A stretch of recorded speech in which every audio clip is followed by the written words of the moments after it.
Welcome to the FunkMMA Strength and Conditioning Podcast, hosted by Funk Roberts, former professional athlete, certified MMA conditioning coach, and master of metabolic training. Funk is one of the leading conditioning coaches in the martial arts industry today and has a following of over 500,000 combat athletes around the world. His workouts and training principles have been used by many professional fighters, including fighters in the UFC, Bellator, and ONE FC, as well as World Muay Thai champions, Glory Kickboxers, and ADCC BJJ champions. Join me in welcoming your host, Funk Roberts. We are live, and welcome to the FunkMMA Strength and Conditioning Podcast, episode number 9. And in this episode, I'm happy to have Candice K. Mitchell on this episode. Man, you guys are going to love this woman. She's incredible. Candice K. Mitchell, pro Muay Thai fighter, good friend, FunkMMA athlete, but her story is incredible. You know, this is an inspiring story. If you want inspiration, if you want motivation, if you want to hear what it takes to reach your dreams and the journey that it takes, then this is definitely the podcast you want to listen to. Candice quit her job. She literally, a year ago, quit her IT job. She was making great money to pursue the dream of becoming a pro Muay Thai fighter. She moved to Thailand. And in this podcast, we're going to talk about that move and what that journey was all about. We're going to talk about, how Muay Thai actually helped with a lot of anxiety that she was suffering before she started Muay Thai, because she's only been fighting for 5 years, but she's accumulated, a WPMF Thai champion, Muay Thai champion. She fought on the King's birthday, the King's Cup, won in both of those. Now she's training at CSA, which is in Dublin, California, with Coach Kieran and the beasts that come out of there. Probably the number one gym for Muay Thai and kickboxing in North America, plus MMA too. She talks about how that training there is just a different story, even more than when she was in Thailand. She's training out of Phuket Top Team. But it's a great podcast to talk about that journey, her journey and training with Chris Cyborg and that relationship that they have, and just how tough it is to get sponsors. And if there are any sponsors out there that are going to listen to this, you definitely want to hook up with Candice K. Mitchell. Listen to this podcast, and you guys are going to love it, man. Like, I always get inspiration out of Candice because she is in her 30s when she took this jump. So it's not like she's young. She took this jump in her mid-30s. She's now living her dream. But with those dreams comes hardships too, like living off couches, being homeless. And the journey continues because she's got some big goals.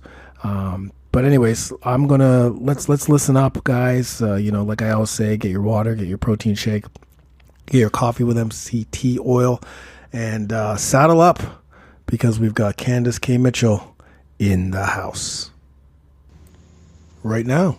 What's up, everyone? We are live, and welcome to everybody to the FunkMMA podcast, episode number 9. And I'm excited about this episode. I get excited about every episode, but this one specifically, I'm excited because if you want inspiration, if you want motivation, if you want to hear a story of just unbelievable tenacity and drive to reach goals, then the WPMF champion Muay Thai pro fighter Candice Mitchell, who we got on the podcast today, is gonna. Hey, what's up, Ron? What's up, Candice? How's everything going? It's going good. Thank you so much for being on the show, man. I really appreciate. I think this is going to be a great episode. I think you're going to share a lot of incredible stories that you've had literally in the last 2 years, man. Right now you're. So for people who don't know Candice Mitchell, give them a quick little elevator pitch on who you are. So I'm Candice Mitchell. I've been based out of Canada for the past couple of years. Trinidadian born.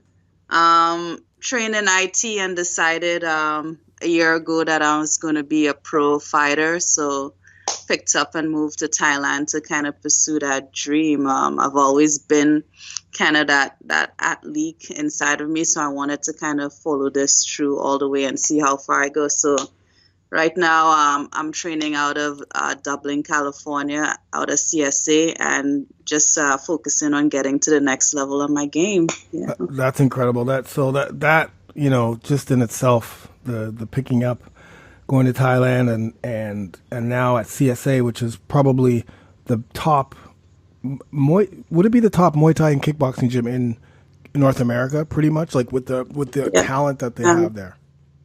Yeah, they're well known for their striking in North America. They're one of the best academy for that. Yeah. But they also have like a lot of pro MMA fighters and UFC fighters that train out of there. So they're pretty well-rounded academy. So whatever your combat discipline is, they kind of have like a lot of champions that train out of there for that. That's amazing. Good. So by going there and it's you're a Muay Thai fighter, so that's really what your focus is on right now, is becoming a world Muay Thai champion. Well, I guess you are. I mean, there's so many belts, so like you are a world champion. There's no ifs, ands, or buts about it. But there are a lot of belts, and now you want to take it to North America. Can we talk about your next fight after this next fight? Like, yeah, it's public. No, nothing's been released yet. So I don't know how my coaches are in rolling out information. But my next fight is scheduled for later on this month in Bangkok. Right. And I'll be fighting for the WMC World Title belt at the King's Cup in Thailand. So I'm pretty excited about that. That's amazing. Is that a tournament? Is that a tournament, or is that just one fight? It's just one fight, so I'm going to be fighting a Thai opponent. So it should be like pretty amazing. I'm looking forward for that challenge and kind of getting up there to that next level. So do you know this? Training like a crazy person right now. Yeah, absolutely. Do you know who this girl is? Like, have you seen her fight? Have you seen any videos on her? Have you been able to plan, or is it just? Yeah, I kind of left the creeping to my coach. Yeah. Who's your coach? So he's looked her up. He's looked for her training stuff, and as we train together, he kind of strategizes what my game plan is during training. I personally have not looked her up or anything, but right. I just have my coach did. So we're just training. Who's your coach? Hey, it's Kirian. Yeah. So he's one of the owners of CSA Gym. He's a great guy. For sure, man. He's amazing. The fact that he found you, and like literally you were like not stalked. You were what's the word I'm looking for? You were scouted. Like the fact that you have one of the top coaches in Muay Thai and kickboxing, probably in the world. Because he's got so many champions. That scouted you, said, okay, I see this girl. She just knocked out this girl. I'm going to make this girl a champion. Is that pretty much how it went down? Yeah, he's really well known for working with female fighters really well. So when I reached out to him, he's like, yeah, I know you. I've seen all your videos. I'd love to have you. And I'm like, oh my God, well, let me come check your gym out, please. So and then you're there, and now you're here. Now you're there. And I'm like, I'm gonna make the move. I'm gonna move here. So like I'm still in transition. I'm just still crashing at people's places. I'm like couch surfing right now. That's what I don't actually have a place to live. I'm living out of my suitcase. That's what makes this so incredible. That's what makes this story incredible. You're still living. This is a year and a half later. You're still living out of your suitcase because of your dream. You and I walking down frickin' the soy in 100-degree weather with your broken suitcase, walking to Mama's. Like we're sitting there, like we walk half a mile to Mama's. It's like, that's amazing. The story's amazing. But let's backtrack for a second. Let's back up, because where did this all start for you? Like how did you get into Muay Thai? What was your upbringing to get you to this point? Just to take us to like how you got to just training in Muay Thai in Canada. Like, let's not talk about Thailand right now. Let's to I probably started training Muay Thai like 5 years ago, and it was just something to do like after work to deal with like stress and other things that was happening in my life at that time. So like I was working, doing my 9 to 5 grind, and I was having a lot of problems like with home, family. A lot of stuff was coming up that was stressing me out. And like I've kind of suffered with nervous breakdowns in the past where like I'll just get really sick. One time I got bad that I had to go to the hospital. So I'm like, you know what, I need to find a good outlet for all this stress, all this anxiety, all this anger. So I just kind of like randomly walked past a kickboxing gym one day on the way to Tim Hortons, and I'm like, oh, kickboxing, that sounds like a good idea. I can like punch a bag, relieve some stress, you know. So I kind of went in, took a couple classes, and I was like really into it. Like every day I would be in the gym just like training, hitting the bag. And then one of the trainers one day was like, wow, you're pretty good. You should probably go try a competition or something out. And I'm like, okay. So my first competition, they actually flew me to Iowa to what was called back then TBA. Yeah. So that was like my first fight ever in this whole thing. Like I've never experienced any sort of fighting before. So I went straight to that tournament, and from the time I did it, I was like hooked. I was like, oh my God, this is like such a rush, you know? Yeah. So I went back to the gym and I started training serious like ever since. Like from that first fight till now, I train like nonstop every day, 5 days. So I just kind of progressed like really far from there. But like last year, I'm like, you know, I can be really good, and I have like this ability in me to be a great athlete. So I should just take the chance and see how far this kind of gets me. So I kind of like packed up everything else I was doing in my life to kind of focus on becoming like a pro athlete. That's incredible. Like, so you touched on a few things. Did you do anything before Muay Thai? Like when you were growing up, did you do track? Yeah. Did you do volleyball? Did you play basketball? Did you do anything? Yeah, I was a bit of a sporty spice as a kid. Sporty spice. I did it all. I did track and field.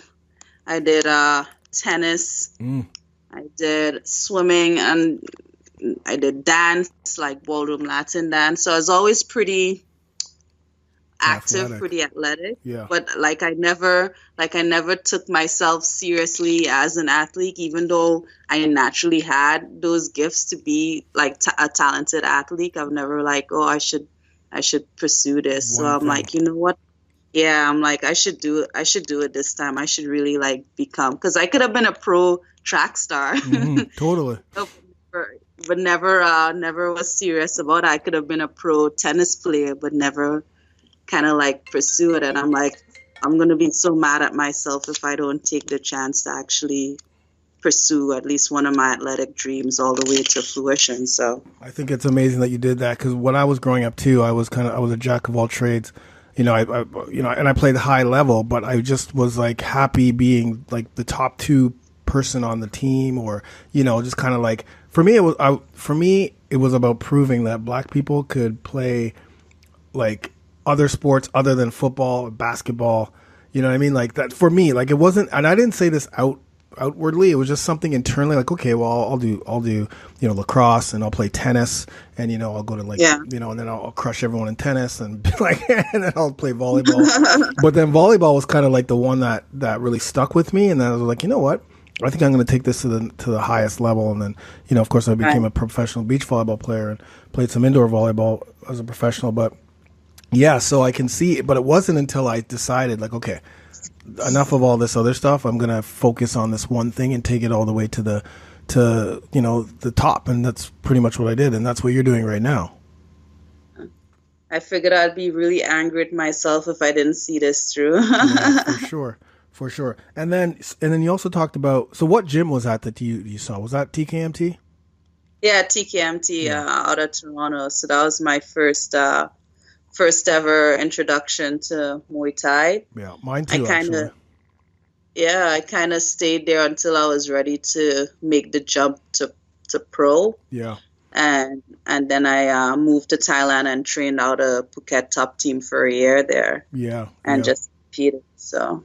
Yeah, so, And then the nervous break. So sorry, let's go to the TBAs first, because if people don't know what the TBAs are, they're like the best. It's a North American tournament that happens every year, Muay Thai tournament, where there's different levels, but the top fighters, amateur fighters, will, and I guess some pro fighters will go, but they'll be in like the A class. I'm not too sure how the breakdown is, but they'll go and they'll fight in a tournament that lasts over a weekend.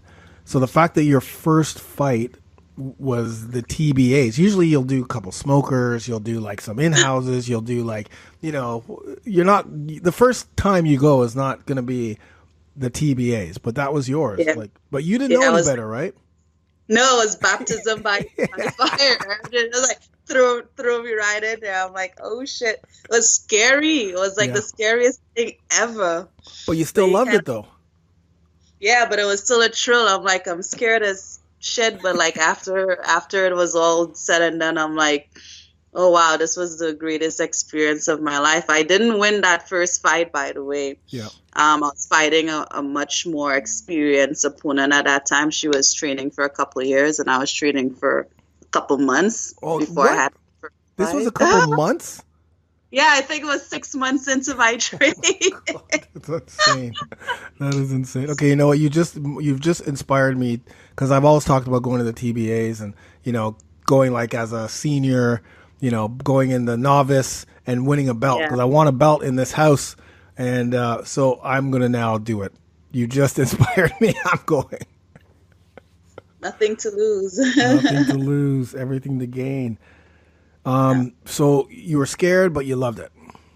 Yeah, it was pretty scary, like stepping in the ring, performing in front of people, and potentially getting hurt. You never know what's going to happen. So much things are running through your mind when you're in the ring for the first time. It's that's really something. Yeah, you learn a lot about yourself just trying to push through some of the fears that you're feeling. So what did you learn about yourself specifically? Kind of like self-control, like that first fight was just all emotional, it was just like a lot of anger and rage and just like wild brawling all over the place. So but you had that self-control, or you started to learn? I didn't have it then, but after I had that fight and that experience and kind of had a chat with like some of my mentors back then, they're like, you need to learn to, be disciplined and kind of have more self-control. And I'm like, yeah, you're right. So that's why I continued training. And that's kind of helped me along the way, kind of controlling my anxiety, controlling my emotions. It's really helped. So like, I'm happy for that first experience. So that I can kind of like expose some of the things in myself that I needed to work on. It's good. And I guess now, has that helped with the nervous breakdowns or with any of the anxiety, or is it just kind of like help, not negating it, but is it helping it? Yeah, it's helped. It's helped a lot because I haven't had any problems since I started Muay Thai. Oh my God! So there you go. we need to bottle Muay Thai and sell it as a cure. At the end of the day, you're so tired and you're so worked. You just don't have time to be like anxious or have anxiety about anything else because you're just tired. You come home, you crash. But how you wake up, you do it again. But how incredible is the fact that you talk about anxiety, but everything that we're about to talk about for any other person in the world is pure anxiety. Like your journey from the time you decided to pick up and leave and go to Thailand to now, to the day we're talking, would be extremely an anxious time, a stressful time for most people. I think you've embraced this. It seems like you've embraced it and you continue to embrace it. Like you got a massive smile on your face. Always when I see you have a smile on your face, and it's just like, obviously there's hardships and stuff, right? Yeah, I'm having fun. It's the happiest time in my life. I wish I can like really explain to people what it feels like to pursue your dreams, even though I may not be successful at every point that I go after. The whole fact that I'm out here and I'm doing it, it makes me so happy. I'm like the happiest I've ever been in my life, and I wish everybody could kind of like experience that same feeling. Yeah. How old are you? I'm like, I am really. You just went right there, bam. Yeah, man, 100%. Because I want people to understand. You got to understand the age, the the background. So we were friends. You don't have to tell us, but I think it will 100% inspire people. Yeah, you know, I'm just playing because my age is a really big part of my story. Yes. I'm 35. I'm turning 36 this year. I thought you were just I thought you were just turning 30. No! Seriously, I thought you were just turning 30. No, I'm 30. I'm 35. That's I picked up Muay Thai for the first time at like 31. That's amazing. Amazing. I didn't know what it was before that. I was like, wait, what? Yeah, exactly. I'm just here to punch the bag. What are you telling me about Muay Thai? Elbows and knees. What's going on, man? I just want to punch this bag, get the stress off me. So now we're gonna fast forward to last year when you just finished winning a belt here in Ontario, right? I won a belt in Ontario. Was that last year already? Yeah, I think it was. I think because we were at that fight, you won, and then I went to Thailand right after that fight. You came up to me and you're like, okay, I want to go to Phuket Top Team. How can we get to Phuket Top Team? And you were interested already in going to Phuket Top Team, but I kind of you just asked me and I was like, okay, well, I think that's a good place for you to go. I talked to Boyd. I think you may have already been talking to Boyd, but I just kind of talked to Boyd as well. And lo and behold, you packed up. So did you quit your job? Did you leave your job? What happened with the job? I did quit my job. You did? Yeah, I quit my job, and I was an IT analyst working for a bank. I was making good money, so I was pretty upset for the first couple months when I went to Thailand and I ran out of money and I'm broke and I'm not able to like even pay for like food or cover some of my costs there. So I was like, God, I can't believe I quit my job to come out here to like I was fighting and I was earning like $100 a month and I'm like, this is nuts. So it was really hard. It was really, you know, a year later, I'm 35 living out of a suitcase, you know, stuff like that kind of annoys me sometimes, but it's kind of like a price I pay for wanting to pursue this dream. So no doubt. So you get to Phuket Top Team. Again, one of the things that Angela, my wife, and I were talking about yesterday is the fact that like you did something like you just went to Thailand. Like you picked up. Not many people would just pick up, quit, go to a different country. Like it's not just going to like U.S. and going to CSA. You went to halfway across the world. Yeah, my family was freaking out. Oh, yeah. What about that? My aunt was like, what's wrong with you? How can you leave your job? You're going to a country where nobody speaks English. Yeah. Are you mad? You could die. Like, they lost their mind. Yes, I can imagine. Anyone would. Any parent would. But you did it. Yeah, I'm doing it. I have to do it. I'll like go nuts if I didn't like see this thing through, you know. It's just all I can think about every day. I'm in work and all I'm thinking about is my training and getting better and getting to the next level. And I was just like in agony wanting to like just break out and pursue this thing full time. So what made you go to Phuket Top Team? What made you go to Thailand? What was that like? Obviously it's the Mecca, but yeah, it's the Mecca. It's the homeland of Muay Thai, you know. I really thought about it, and I just figured the cost of training in Thailand would be cheaper because I was paying a lot to train in Toronto. You could imagine with your membership fees plus your private sessions, I was spending like maybe $1,000 a month on training fees. So I'm like, if I go to Thailand, I'd cut my training fees in half. I get to train all day, and I get to train with Thai trainers. How cool is that? So amazing. And then how was Phuket? So you went to Phuket, you got to Phuket Top Team, and how was that? How was that?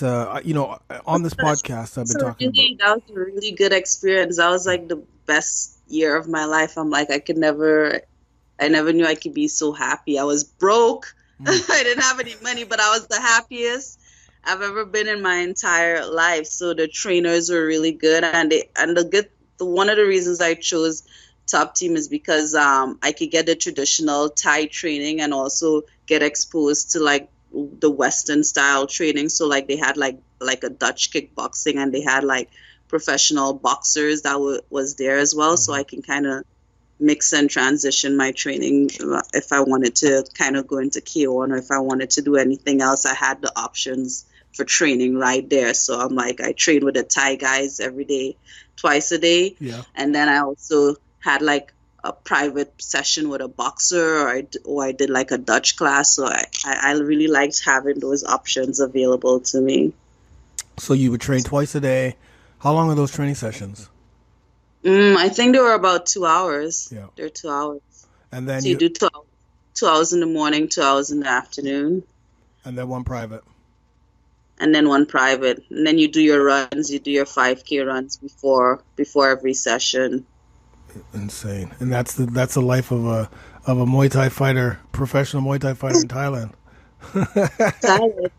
Run, hip pads, do the class, recover. So you're there. You get there. I don't even know what month it was. Probably May, I think it was, or May or June or something of last year. I think, wasn't it? Something like that. Like, I don't know. Yeah, it was probably May comes up. Yeah, April or May of last year. And when's your first fight? How many fights did you have while you were training out of Phuket Top Team? I think I did like 10 fights while I was over there. I was trying to average. I was averaging sort of like 1 fight a month. I wanted to do 2 fights a month, but sometimes it was just really hard getting matched up because of my size. Right. What weight do you fight out of? I fight at 125. Right. But the Thai guys, they're not into weight cutting. So I usually fight at my walking weight, which was like around 130, 135. They just find me fights at that weight. At that weight. Yeah. And how tall are you? You're what, 5'9", 5'10"? 5'8". 5'8". So 125, 5'8", or 135, 5'8". That's huge. You gotta, the length. You gotta, you're long. Yeah, especially when you match me up with the Thai girls. I'm usually the taller athletic looking one amongst them. Who did you train with when you were out at Phuket Top Team? Who was your number one trainer? My number one trainer was like Crew Lamtong. Right. I really liked him. He was really good, really technical. And he has a style where it's kind of like he get the traditional Thai components, but then he's also open to like K1 style, so he kind of incorporates a lot of movements for the fighters that want to transition to K1. So it was good working with him. So I had that options too. That's awesome. I like that fact that you got the traditional, but then you also had a little bit of leeway to experiment with that K1 style. You know what I mean? Because you can use it in Muay Thai still, but you can also have that in your back pocket to transition, because that's really where more of the money is, right? Yeah, that's what, my first day at CSA, my first day at CSA, my coach Kieran was like, so, you can't stay in Muay Thai because there's no money there, so you're going to have to pick one of the other sports to transition. So I'm like, damn, yeah, I know. Reality kicks in, right? That was like I'm already cross training, so it's either I do MMA or I do K1, but like Muay Thai, it's a sport of passion, but it's pretty hard to like for a career fighter to make any sort of good money doing it. Yeah. What's your fighting style? Like, what is your best attribute? I'm still discovering what that is. Because every fight is always so different for me. Like I like knees and elbows, so I'm really trying to work those into my fights more. But sometimes my coach is now like, he wants me doing more teeps and punches and kicks, so it's gonna change up my style a little bit more. So I don't know, I'm still I'm still a work in progress. For sure. And when you were in Thailand, you fought on the Queen's Cup or the Queen's birthday or the King's birthday? I did both. So I fought on the Queen's birthday, and that's why I won the WPMF belt, World Interim title belt there. And then I fought on the King's Cup, and that's why I got the King's Cup champion there. So that's kind of why they're having me back this year again, because I'll be a returning champion this year. So it'll be good to kind of defend my my title. Belt. Yeah, that's incredible, man. So for those of you who aren't in the Muay Thai world, you know, the Queen's fighting on the Queen's birthday and the King's Cup are two of the highly, you know, sought after fight cards to be on. You know, the King's birthday, Queen's birthday, King's Cup, like these are like high, and obviously other than fighting in Lupani and Ratchamandaran and, you know, Omnoy Stadium, these are the ones that you want to fight on, you know what I mean? Yeah, it's considered a huge honor to be able to like fight on the King's birthday or fight on the Queen's birthday. It would be great to get into one of the big stadiums, but a lot of the bigger stadiums out there still don't allow women to be fighting in the stadium. So we're working on it. Yeah, for sure. So you loved training at Phuket Top Team. On this podcast, we talk a lot about Tiger Muay Thai, which is on one end of the soy. It's called the soy, which is one end of the street. On the opposite end, Boyd Clark has Phuket Top Team. And even though I've been talking a lot about Tiger, don't get me wrong, I do love Phuket Top Team. Like I've trained there many times. I do privates there every time I go with Bang, Crew Bang. He's the guy I do privates with.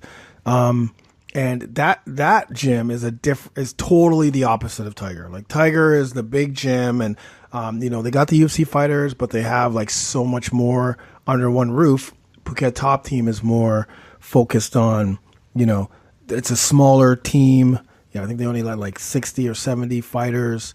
It's a smaller gym. It's really serious. Not saying Tiger isn't, but that's really serious. Even though the Muay Thai classes are huge. Yeah. I know it's pretty important to the owner Boyd to kind of keep the classes and the school small, because he has room to expand. He can open up a bigger gym. He has a lot of land going further back. But like when the classes get bigger, you kind of get lost in the whole situation. So like for right now at Top Team, I think they limit the class size to like 40, 50 people. But there's like 15 Thai guys per class. So you walk into a class, there's like 15 Thai trainers, and everybody gets pad work. Like I was in Thailand for a year, and I never held pads, right? So when I came back to CSA, it was kind of hard holding pads. I was like, how do I do this? What's going on? I'm like, I'm so spoiled now. I don't know how to hold pads. So all the fighters are like, I don't know if I want to partner with Candace. She doesn't know how to hold pads properly. And I'm like, I'm sorry, I'm out of practice. You know, you don't hold pads in Thailand. You know, they make sure they have a lot of Thai trainers every class, so you get one-on-one time. And when the school is so big, it's harder. You kind of like, you get lost and all of that. The trainers don't know your name. They kind of like, so that's a good thing about Top Team. They were small enough where I know I can get that kind of specialized focus attention, and all the Thai guys knew me, so it was fun. For sure. Yeah, that was that's the best thing about Thailand is I've gone there 7 years, probably 7 times. I've never even looked at a pad. I think the first time I looked at pads, I picked up pads was the last time I was there, and I think I just picked them up to so that Angela could throw a 1-2, and that was it. But you know, you never hold pads. That's not even in the you know. It's never even a thought, you know. Is that even allowed? Are you even allowed to hold pads? I know. That's the thing. Like, I was even, when I went to pick up the pads, I'm like, can I even pick these up? Thai guy, what are you doing with these pads? Totally. It's awesome, man. It's amazing. So, you made some friends when you were there? You had, like, you know, was there a crew of you that hung out? Did you, I think I saw you do something about women sparring there. Did you do that there? We were trying to start it up, but it was kind of, you know, it didn't take off the way we wanted it to, because it's hard. People come and go. Yeah. A lot in Thailand, like they'll come for like a week, they'll come for a month. You make some friends, you have a clique, and then they leave, and then you're sad. You're like, oh, you're leaving. Totally. So it was kind of hard to kind of like get a consistent group as people keep flying in and out. So we'll see. It's a work in progress. I think Boyd still has that on the plates to kind of start a women's sparring team over there. So the last time I saw you, the next sort of transition happened when you went to Belarus, right? Like what happened? Can you just walk us through what happened? You went from Thailand back to Ontario, back to Belarus, back to like, what was, it was so weird. I feel like every month I'm flying. I live out of my bag and I spend a lot of time on the airport, and I should really look into getting some frequent flyer miles. Yes, you should. 100%. If there's a sponsor out there that wants a sponsor. I went to Belarus last month. I went to Belarus. Next month, I'm going to Bangkok. So you see the kind of crazy. Yeah, for sure. For sure. That's in my life. Belarus. I went to compete in my first IFMA tournament. I thought it was going to be my last. So that's why I've never done IFMA before. Right. And because of my age, I wanted to kind of get in there and kind of experience that kind of, that's like the highest level of Muay Thai tournaments. You get a lot of pros and amateur fighters coming in to do this world level tournament. And before, I mean, we've just got Muay Thai just got accepted into the Olympics. Okay, so that is 100% there. Well, at least as a trial sport. No, we're in, right? So what? I think it's official now that we're Olympic sports now. Really? And IFMA was kind of like, for the longest while, was considered like the Olympics of Muay Thai, right? So a lot of fighters from around the world would travel to compete in this tournament every year. So it was a really good experience, kind of like doing it for the first time. It was so big. I'm like, what? I've never seen so many athletes before. I heard there were like something like 700 women registered. I'm like, where did all these women fighters come from? I didn't even know we had that many existing. So I was really excited to hear and see and experience kind of like that world level competition. I love it. So yeah. And how did you do? I won my first fight, lost the second fight. It was a good learning experience. I think for me it was more of a battle of the scales. Oh, right. Because with the tournament, it's a week long and you gotta do weigh-ins before every fight. So every day you fight, you gotta make weight. Right. And for me going in, I tried to cut too much weight. I think I was doing something like 2 to 3 kilos every day of weigh-ins, and it was just like after the third time of doing it, I'm like, oh, this is it. This is crazy. I can't, like, how much more days I gotta do this? I was really drained, so I was like, my coaches were really concerned. They were like, we don't know if we should let you fight. Oh, I'm really? like, you know how long it took me to get here? I'm like it took a year. It took a year of work because you had to like make Team Canada. It took a whole like process to do that, and then you train and then you fundraise. I'm like, it's a year of work to kind of get to do those tournaments. So It's like, you know, I'm like, I'm going out on my shield here. I'm not doing.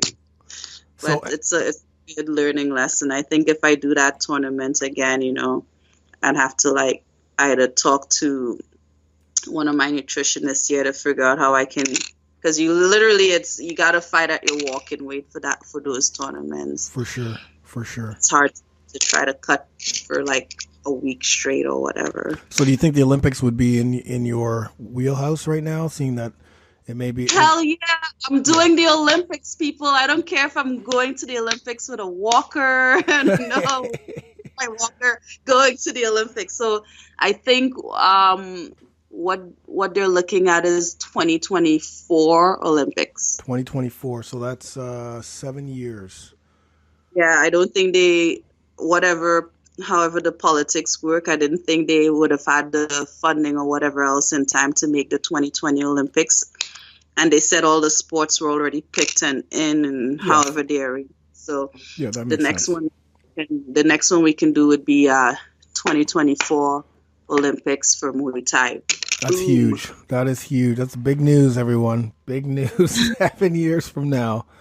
You will be 43, and you will be winning an Olympic gold medal. That's my end game. Yeah, man. I think I can retire happy after that. Absolutely. Just getting to the Olympics, man. That's like the highest level. It's insane. That's my dream right there. So that's my plan. I know a lot of people are always saying they think they're too old to start the sport. I'm like, what are you talking about? Just start and see like how far you go, you know? But it's like the not knowing is what will kill you, you know? Yeah. The what if I could have made it? You never know. So I agree. I think, my first fight was when I was 41, and I was just like, and I started from ground zero because, I started and then decided that I was going to fight, and it was like an 8-month camp, and I was 41 years old, and, it was just like, I just need to do this because I want to see, I want to see and feel the whole process of fighting. And the age wasn't even a factor. In fact, now I would do it again. I'm 48 years old. I would do it again, and I would, I would do it a million times, to tell you the truth. It's just, it's not feasible for me to be, fighting Muay Thai at 48. But you never know. Like for me, I can change my mind in a second. The next thing you know, I'm fighting for a belt. Like that's literally where my mindset is at, because I don't like to, like you, it's just what if, like I don't want to be the what if guy. I want to be like, okay, I did it, I tried it, and this is what happened. And and you're happier for it, whether you fail or you succeed.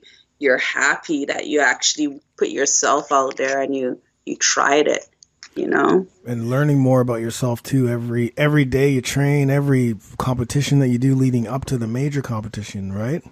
Yeah. That's insane. That's incredible. So the other thing that I love about your story is that, like you said, you're living out of a suitcase, but like there's times where you'll just like go and not even know how you're getting back. Like, okay, I'm going to Belarus. I don't know how I'm getting back. I don't know how I'm getting home. A lot of one-way tickets. It's a lot. When I went to Thailand, I bought a one-way ticket. And I'm like, the only way I can fly back home is if I've had success in Thailand. So sort of had to win some fights, save up some money in order to fly back. But it's like, it was a one-way ticket. By the time I got there and I paid for my room and stuff, I had $0 in my bank account. That's amazing. So yeah, it's kind of like, it was that situation. It's like do or die. Exactly. Succeed or But you're doing it and you're happy, which is incredible. Yeah, So CSA gives you a call, or you give them a call. Now, for those, again, folks who are listening, when Kieran, what's Kieran's last name again? Fitzgibbons. So when Kieran Fitzgibbons reaches the point where he's like, okay, I can see something in you, you know that you're very good. So Candace is very good. Okay. In such a short period of time, Candace has become extremely, extremely good. She's taken the gifts in quotations, because it's hard work more than gifts. Let's put it, let's be frank. It's extremely hard work to be, and dedication and consistency, and, to just pick up, leave, but train, 3 times a day, every day, for a year, for 2 years, for 5 years. And when someone comes and says to you, look, I can see that I can make you a champion. That's pretty much what he said. I can make you a champion. That's that was a conversation with Ferd. He's like, I've seen all your videos. I know what I can work on with you. I know the things I need to fix with you. I can get you there. And how does that make you feel? How did that make you feel? How does it make you feel? I was like, wow, you know me? Oh shit, you saw my video? Because in my mind, I'm like, I don't consider myself that much of a big deal. So it's always a surprise to me when people are like, oh yeah, I follow you. I've seen your video. I'm a big fan. I'm like, what, really? Yes. Okay.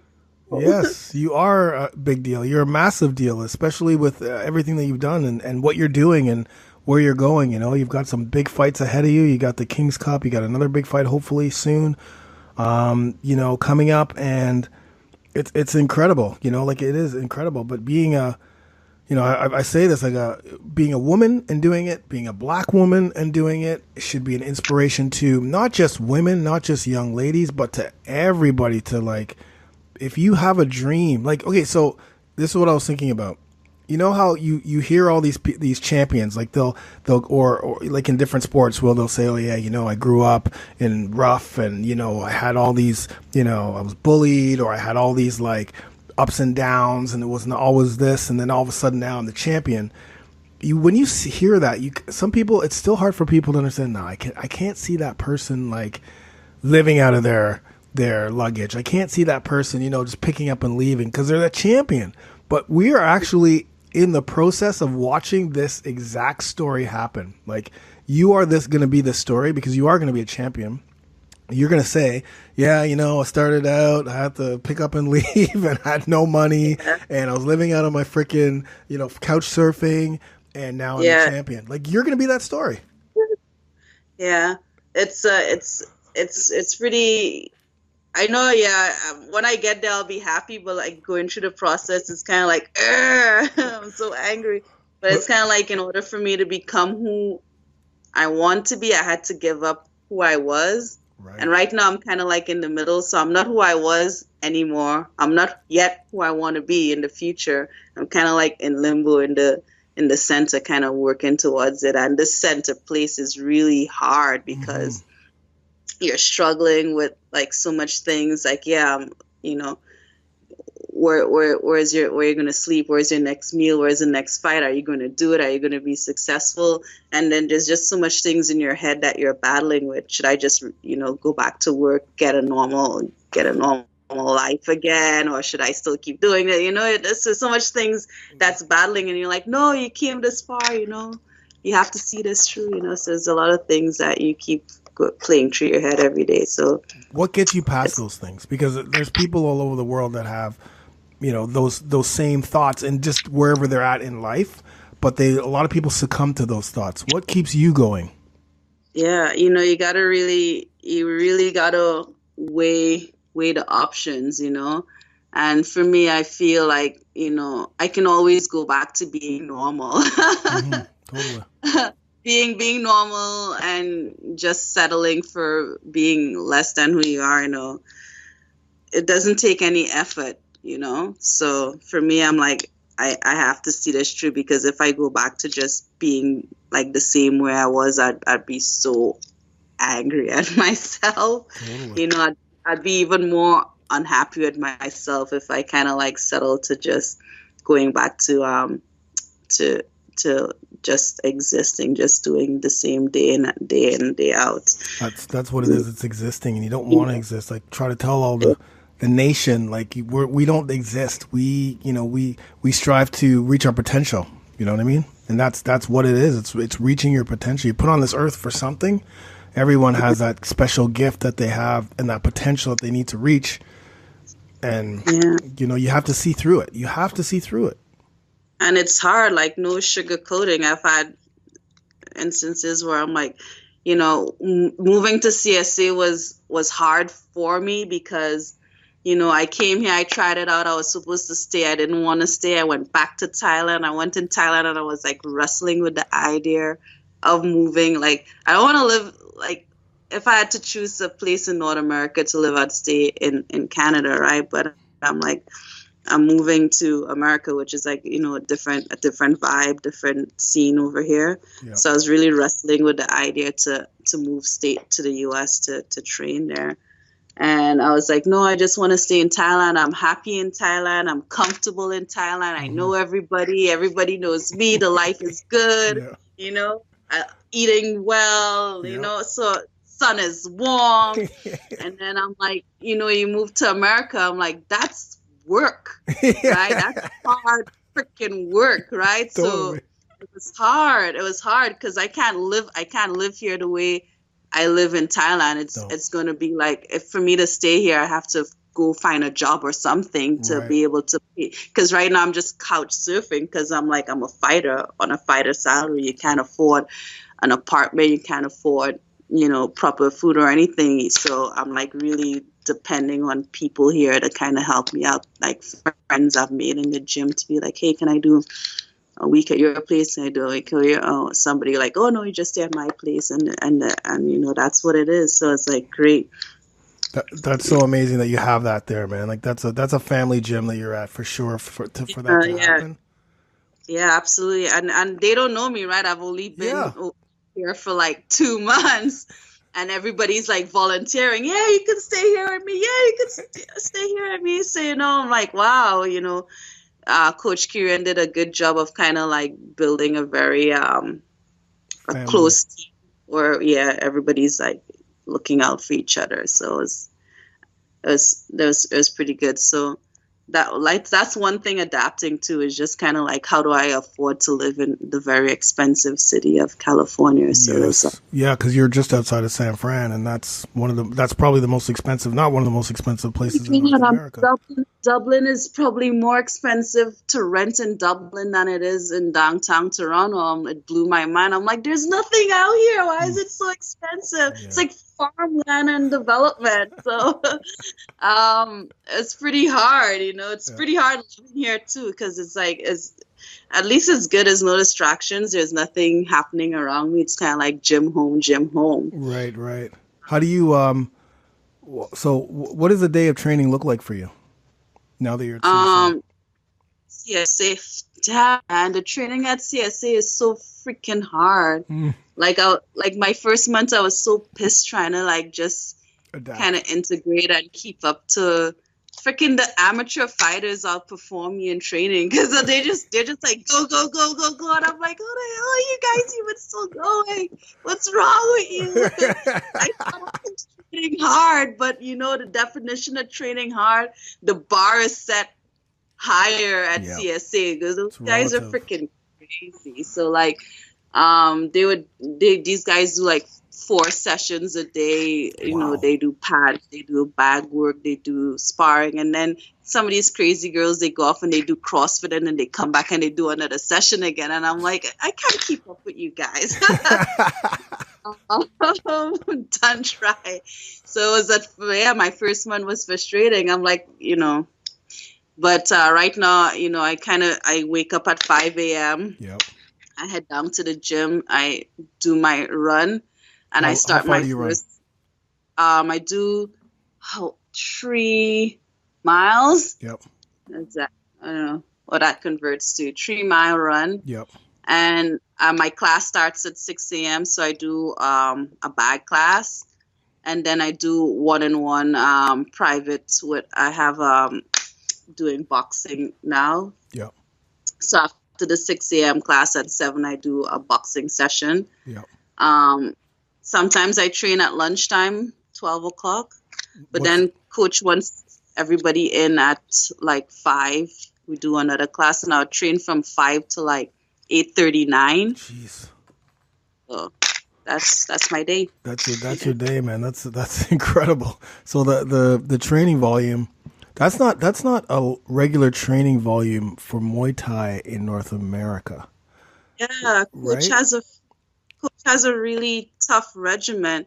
You come in like during the day and you're doing like fighter conditioning, so you're out back running circuits, right? Mm-hmm. And I'm like, geez, you guys are nuts. It's so hard trying to like, I just want to kick Thai pads. You don't get that here. Here you got to do everything. You got to do your strength and conditioning. You're on the rows doing your rows. You're on the machines doing pull-ups. You're doing box jumps. Really a lot of core training. You're doing your runs. You're doing your sprints. Then you're doing your bag work. I've never hit the bag so much in my life, too. You kind of take it for granted when you're out in Thailand, right? Yeah.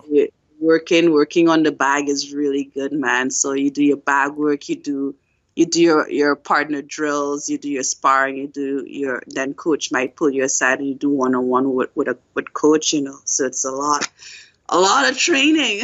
But that's why that gym breeds champions, because that right there is champion training. 100%. That's what breeds champions. That's what breeds the mindset. That's what breeds the work ethic, and that's what breeds the technique and skill of a champion.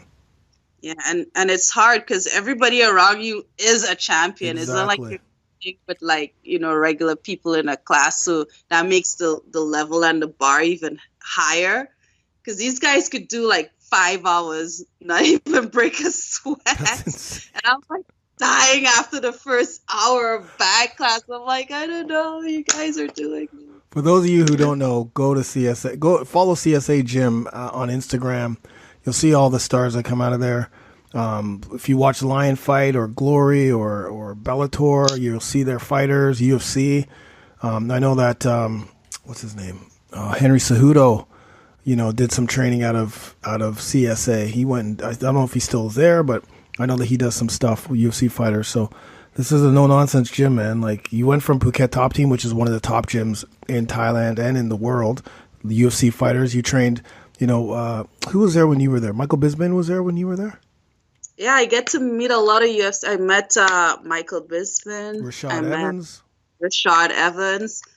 I got really close with Chris Cyborg. Let's talk about that. Let's talk about the relationship that you have with Chris, or at least the relationship that you had, or man, like, again, Chris is pretty amazing. Like, when you meet her in person, she's really just down to earth, humble, amazing woman. Like, I'm not even that humble, and she's like she's achieved way more than I could even like begin to scratch the surface. But she's like, oh, hey guys, she's just chill.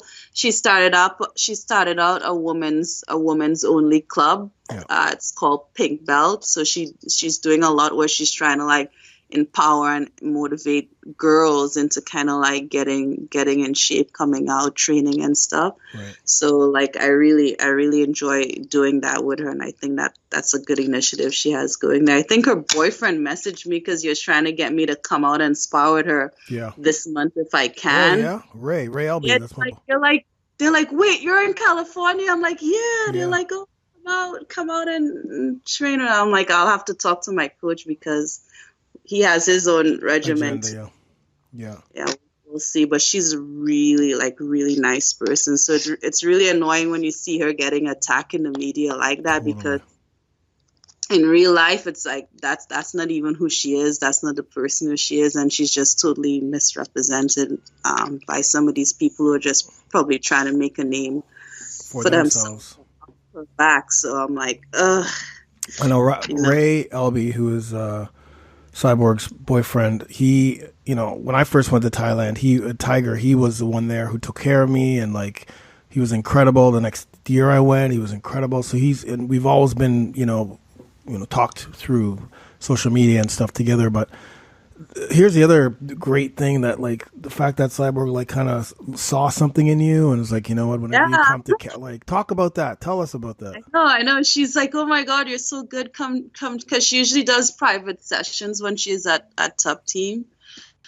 And she's like, you should come train with me. Just come hop in on my sessions and train with me. So I got to get some sparring in with her. How was that? She's pretty freaking scary.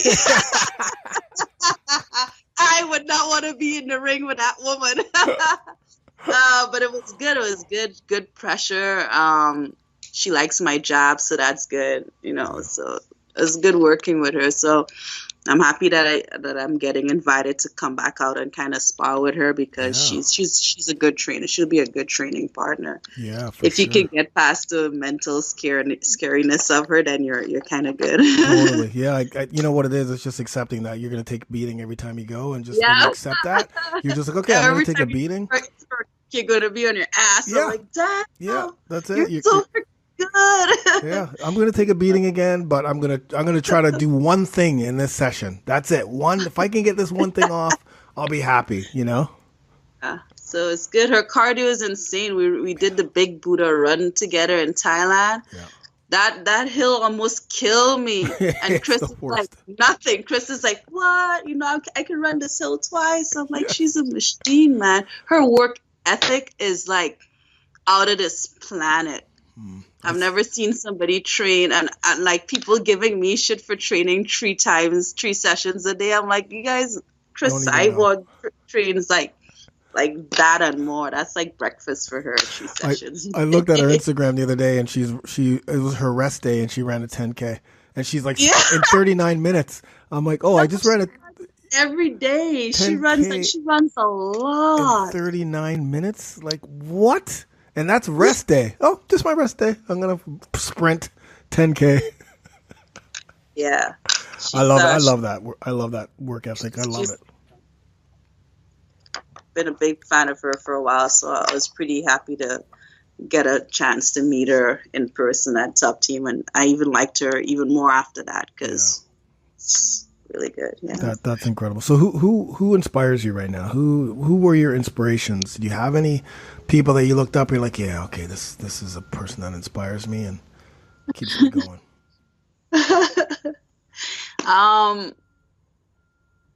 I don't have a lot of, like, in the fight world. There are a lot of fighters that I look at and I'm like, oh, It this doesn't have to be a person. fighter. But outside of that, Yeah. not a lot of people that inspire me. That's bad, right? No, it's not bad. There's a lot of athletes that I look up to and I like what they're doing and stuff, but yeah. I don't think it's bad that I don't think it's bad that you don't have any, like, you know, it's good to look at people and you may take a little bit of inspiration from this person and that person, but having like that one person who always inspires you, you may not have found that person yet. You know what I mean? Yeah. And this journey for you has been very like go, you know, train, go, fly, that sometimes it may take another year before you find, oh shit, this person is actually really inspiring me. And you know what I mean? Because you are go at the moment. Yeah, there's a lot of people I look at on social media and I'm like, oh, I like what this person is doing. I like what this woman is doing. But like, I love Serena Williams. Yes, I know she's not a fighter. No, it doesn't have to be a fighter for sure. But I'm a big, I like, she's one of the athletes that I really like. You know, I like what she's doing. Yeah. And I'm always checking out her pages. Like, I follow her. I want to see what she's up to. I like Chris Cyborg too. So I'm always like checking these guys out, seeing what they're doing, and I like it. I like a lot of that stuff. So, yeah. That's amazing. That's man. You know, here's another thing that I want to talk to you about. Just that it really pissed me off when I heard this, but it just solidified my thoughts of how people think when they are not satisfied with their lives. Because when you came back from Thailand, you had a lot of your friends and people come up to you and say, "Oh, you're lucky. You're so lucky. You know, you're so lucky to have, got here. You're so lucky that you had this. You're so lucky." It was always luck. The reason why that you fought in the King's Cup, the Queen's Cup, trained at Phuket Top Team, now at CSA, it was luck. That blows me away, man. Yeah, I think, people are like, you're living my dream. I'm like, nope, I'm living my dream. What are you doing? Exactly. It's not luck. Like, if they know what you have to give up and the pain you have to go through, like, it's kind of understandable why not everybody want to kind of jump out of their comfort zone and pursue whatever their dreams is, because it's hard. Like, I've over the past year and a half, I've had situations where I was literally homeless. Like, I didn't have a place to sleep. Right. So I'd do like 24-hour in a coffee shop or something. That's the situation. Like, I'm fucking homeless. So it's like, would you give up what you're doing to like sleep on the streets or just like wander around? No, like, not a lot of people would do that, right? So it's hard. Yeah, it's not luck. It's hard. It's insanity. Those are haters, though. That's when people say stuff like that. Those are haters, 100%. They may not realize that they're being haters, but those are people who hate their life, hate where they are, see what you're doing, and not give you the proper not respect. Respect is the word, but I'm looking for another word. Just the accolades that you deserve. Like the fact that you did this and you're working hard and you may be living their dream, they're definitely living your dream, but it's just something that they would never do. And so they try to like bring you back down to their level. That's what people do. They like to bring you back down and kind of try to push you down below them, even when they're in a shitty spot, because they just can't take the fact that you're living an incredible dream right now, incredible journey. And honestly, they're just pretty much wasting their time, because I don't pay too much mind of the negativity that's out there. So like, I hardly see it. Yeah. I don't even notice it unless somebody brings it to my attention. I wouldn't even know it existed. So that's amazing. I love it, man. I'm too busy kicking ass to worry about the haters. That's right. So, so how are you getting? So you need sponsors, right? Like, how are this? What's going on with the sponsorships? What's happening? Like, is it being tough to get sponsors? Is it what? How does that work? Yeah, like that's the thing for women too, especially women athletes. You know, I feel like you really have to put yourself out there more to kind of attract sponsors.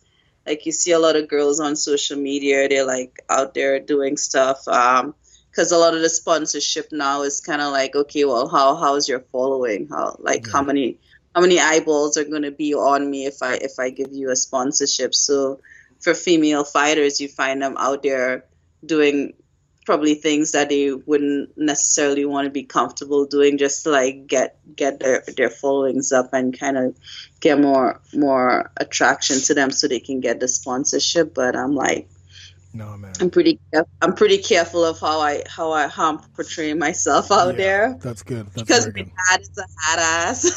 My dad's always on the case. Yeah, no, that's good. I have a lot of women and young girls looking up at me, whether I like it or not. So now I have to be conscious of how I portray myself out there. So it's like, I want the followers, but there's certain things I don't want to be doing on my pages to get those followers. So, but I do want to build it up so I can get good sponsorship. Good sponsors who'd be like, I like the message that she's sending, and I'd love to kind of sponsor her so she can continue to kind of inspire other women out there. So what if people want to connect with you? How are they connecting? Give us all of your handles and all of your social media and all your websites starting now. Yeah, I'm everywhere. So I'm on Twitter at Candice K Mitch. I'm on Instagram at same handle, Candice K Mitch. I got my website, www.candicekmitchell.com. And I'm pretty accessible. I'm online 24 hours, it feels like. Like Facebook. I'm really responsive because I get fans messaging me all the time. So they're either messaging me on Facebook, they're messaging me on Instagram, and I reply to everyone. So it may not be instantly, but like I'm pretty interactive. So send me a message, shoot me an email. I'm Candice at tkmt.ca as well. And I respond pretty fast. So, man, thank you. Thank you very much for being on here. I think that you've inspired a lot of people, motivated a lot of people. Your story is not done. The chapters you're in a new chapter now out in Dublin, California. You've got the King's Cup coming up in what's the date? The actual date? July what? July 29th. July 29th. We're looking for sponsors. Anyone who wants to support Candice, you can connect with her on Instagram or Facebook, or her website. Like, definitely hook up with Candice because she'll be the King's Cup, and then other opportunities to hopefully fight in other organizations may be coming up very soon. We can't say anything now, but that's another amazing opportunity. And just support, man. Like, just support this woman. You've heard her story. She's couch surfing for Pete's sake. I'll be sending you some money after we get off the phone. Maybe not after we get off the phone, but this week I'll be sending you some loot. So awesome. I appreciate as a FunkMMA sponsored. Yeah. You're living the actual like when I think about, my manifest, when I think about what I want to portray, what it means to be part of the Funk Nation, you are 100% what it means. Living outside your comfort zone, being consistent, going for your dream, stronger than your excuses, just all of these things, hard work, just, living healthy, like all of these things that incorporate what we are, not just in the gym, but outside the gym too, and every day being positive, helping other people.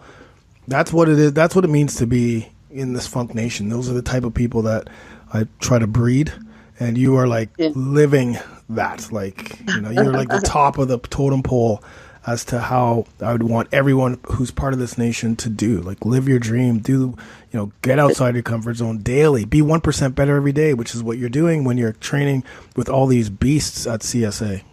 I know. It's incredible. Yeah, and I love it, even though it's a struggle. Like, I wouldn't give up my struggles and my pains for anything. So I just kind of embraced it and kind of go with it. I'm happy to be out here doing this, man. That's amazing. If you knew that this is you would have to live this exact role, like last year, if you knew, okay, in order for you to get to where you are today, you have to do exactly what happened, would you do it? Yeah, I'll do it. You kind of never know what you're expecting, because every year I keep thinking it's going to get easier, and it just keeps getting freaking harder. I'm like, I've done this. I've accomplished this milestone. So the next level will be even easier. And it's like, nope. It just gets tougher and tougher, man. It just gets tougher and tougher. So you just have to woman up and kind of get stronger as the journey continues. But like, every step of the journey gets freaking harder. Yeah, man, for sure.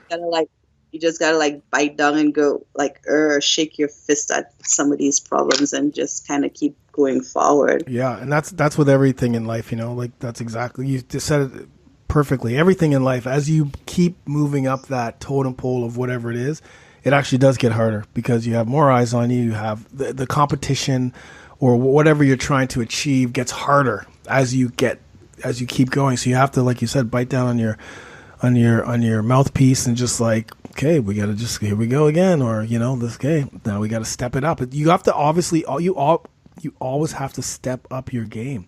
Like, you consistently have to step it up. There's no taking the foot off the pedal. Yep. There's no rest days, and it's like, starting out, I had no idea, so it's kind of good that I was naive in the beginning. Right. I didn't know what was up. I was just gonna be like, oh yeah, I'm gonna go to Thailand. It's gonna be great. No worries, living the dream. And then I'm like, holy fuck, I'm living the dream, and it's hard. I'm getting my ass kicked. It's like every day it's just a new challenge and new things that you gotta kind of problem solve and kind of figure out. And it's like, I had no idea in my mind when I fantasized about doing this. I was like, oh yeah, this is how it's gonna be. I'm gonna go to Thailand. It's gonna be great. And I'm like, I didn't think through certain things, and I didn't think through but it's really good. So it's been good. It's been good kind of dealing with it and learning more about myself and just learning more about the people you meet. I've met a lot of good people, both countries. Like, I don't know, I'm blessed. So every country I go to, I manage to meet really good people. And I guess it's just the Muay Thai community too. Yeah. And it's just been a really great journey. Despite of all the struggles and stuff, I wouldn't give it up. I'm enjoying the journey so far. So that's awesome. Forward and onward. Yeah, man. All right. So thank you again for being on the show. Listen, again, guys, if you want to connect with Candace, it's at Candice K. Mitchell, right? Just Mitch, M-I-T. Okay. At Candice K. Mitch on Instagram, at Candice K. Mitch on Twitter, CandiceKMitchell.com, and Candice K. Mitchell on Facebook, right? Yeah. Yep, that's right. Beautiful. And I'll have the links, guys. So whether you're listening to this on YouTube or on Spreaker or on Stitcher or on iTunes, wherever you're watching it, you'll have the links to connect with Candice. If you are a sponsor or want to sponsor a champion, a world champion, definitely hook up with Candice. She is an incredible ambassador for everyone, for women, for black women, for people in general, for fighters. Like, this is a person that you want to represent your brand. And, this is a person, Candice is going to be a champion, 100%. I said that last year when you won in Ontario and you came up to me and, okay, I want to go to Phuket Top Team. And then we talked. I said to Angela, she's going to be a champion, 100%. I can just see it I could just see it and feel it, like, the drive that you have. That's a champion drive. And you're already a champion, but I know that there's different levels as you keep moving. Okay, you're a champion here, now I want to be a champion here, now I want to get here, now I want to get here. And hopefully the Olympics in 2024, man. Yeah, that's the dream right there. Yep, that's it. All right. Thank you so much, guys. Again, hit up Candace. And thanks, man. Thanks so much for being on this thanks. show. Thanks for having me on the show. It was a lot of fun. Yeah, good. Your story is inspirational. God. And we'll talk. All right? Yeah. I appreciate you guys. Thanks so much, Funk. No problem. You've been listening to the Funk MMA Strength and Conditioning Podcast, hosted by Funk Roberts, certified MMA conditioning coach, master of metabolic training, and fitness expert, bringing you insights on conditioning for all levels of fighters worldwide. Be sure to join us for another podcast.